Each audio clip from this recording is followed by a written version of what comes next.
Who is this on here? Who is this? Singing mermaid. Singing mermaid.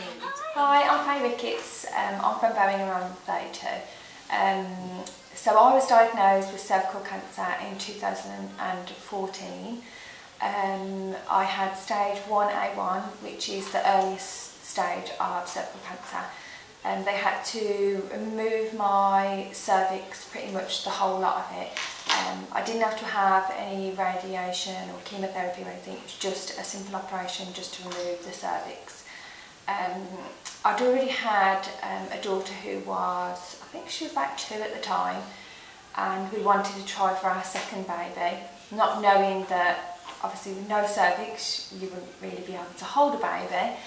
So we then got pregnant in September, went to the doctors and they said that you're probably not going to be able to hold this baby, you might need to have a termination.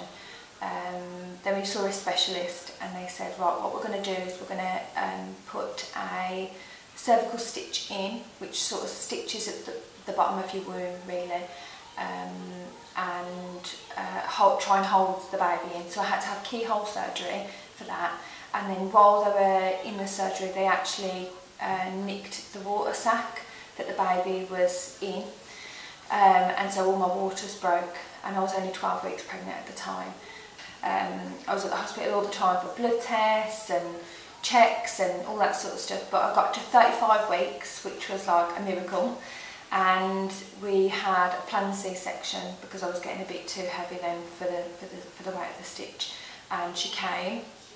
They said that obviously if she came out she may not breathe because the water is something that she practices with her lungs to breathe the water in and out. The water is also there for her to kick her limbs around, so they said even if she does breathe she may never walk, she may never sit.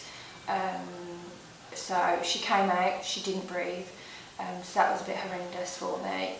She was put on like a ventilation machine, but after about 2 days she was breathing on her own, which was amazing for us.